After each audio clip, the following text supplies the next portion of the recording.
Today, we're diving into a book that completely flipped the script on personal finance for millions of people. Robert Kiyosaki's Rich Dad, Poor Dad.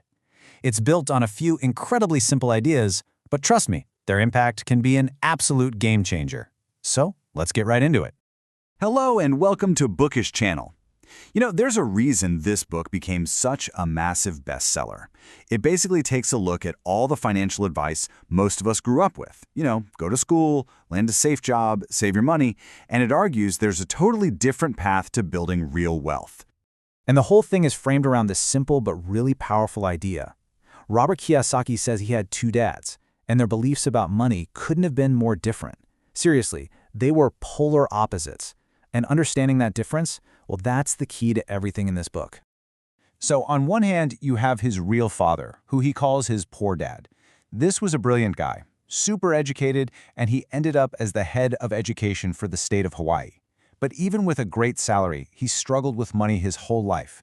Then on the other hand, you have his rich dad. This was his best friend's father. The guy never even finished the 8th grade, but he became one of the wealthiest men in Hawaii. How does that even happen?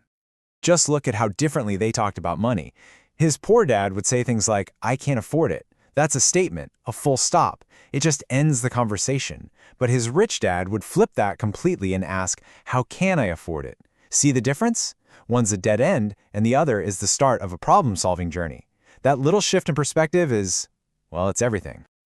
So how did Rich Dad start teaching these big ideas to a little 9-year-old kid? Well, not in a classroom, that's for sure. He created this real-world experience that was designed to be frustrating, and it all started with a job offer that honestly sounds kind of cruel. 10 cents an hour. Yep, that was the deal. Every Saturday for 3 hours, Robert and his buddy Mike had to dust the canned goods in a little corner store. I mean, even back in the 1950s, that was crazy low pay. But the point wasn't the money. The point was to get them thinking. And of course, just like you'd expect, they got mad. They felt exploited, they were totally frustrated, and they were all ready to march in there and demand a raise or just quit on the spot. And that was exactly what Rich Dad was waiting for. He had intentionally given them what he called a taste of life, a situation driven by fear and desire. And boom, here's the lesson. Rich Dad explained that most people are trapped in what he called the rat race. The fear of not having money makes them work hard. Then, when they get that paycheck, the desire for all the nice things they can buy kicks in. It's a never-ending cycle fueled by working for someone else's money. The rich, he said, figure out how to get their money to work for them.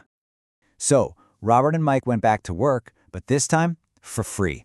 Now that sounds crazy, but it forced him to stop thinking about a tiny wage and start looking for opportunities. And they found one. They saw the store owner throwing out old comic books. So they grabbed them, opened up a little comic book library in a spare room, and charged other kids admission. All of a sudden, they owned a business, an asset, that was making them money even when they weren't around.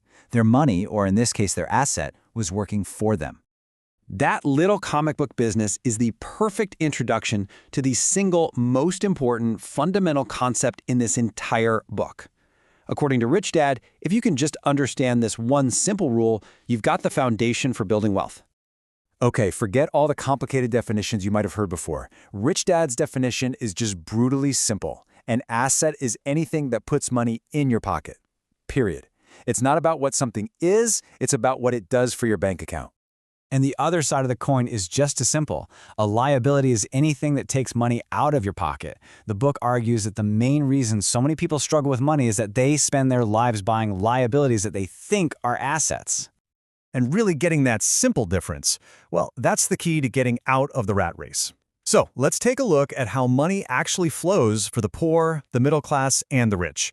It really all comes down to what they choose to buy with their money. Okay, so for someone in poverty, the cash flow is pretty much a straight line. Money comes in from a job, and it goes right back out to cover basic survival costs, taxes, rent, food. There's nothing left over to buy assets, so the cycle just repeats, month after month. Now, here's where it gets interesting. Look at the middle class. The income is higher, sure, but so are the expenses. They buy things that everyone says are assets, like a house or a nice car. But because those things come with mortgages, car loans, insurance, and taxes, they are constantly taking money out of your pocket, so they're liabilities. This keeps that asset column empty and it is the perfect picture of the rat race trap. The wealthy, on the other hand, are playing a totally different game. They use their money to buy one thing and one thing only: income-producing assets. They buy rental properties that bring in cash, stocks that pay dividends, things that generate more money. Eventually, the income from their assets pays for all their expenses. Any money that's left over, it gets reinvested into buying even more assets. It's this powerful, self-sustaining loop of wealth. Okay, quick pause here. If you're finding this breakdown useful and these ideas are starting to click for you, help us spread this knowledge by hitting that like button and sharing this with someone you think needs to hear it. It really helps us grow, and these are the kinds of lessons we just don't get in school. So, theory is great, right? But how do you actually start to put this stuff into practice in your own life? Well, the book lays out a few key steps to help you shift your thinking and start building up that asset column, even while you're still working your day job. First, you have to find your why. You need a really powerful emotional reason to keep you going when things get tough. Next, and this one is huge, you have to pay yourself first. Before a single bill gets paid, you put money aside for your asset column. The book says this creates good pressure to find other ways to make money. And finally, master one formula. Pick a strategy, maybe it's real estate, maybe the stock market, learn it inside and out, become an expert, and then you can move on to the next one. And that's really the heart of it. Rich Dad, Poor Dad isn't some magic get-rich-quick formula. It's a fundamental lesson in financial intelligence. It's about knowing the difference between an asset and a liability, and then having the discipline to pour your energy into building that asset column. So, I'll leave you with this question to think about. Looking at your own life right now, what's one liability you could cut back on or get rid of to free up some cash to buy your very first asset? Let us know what you're thinking in the comments below.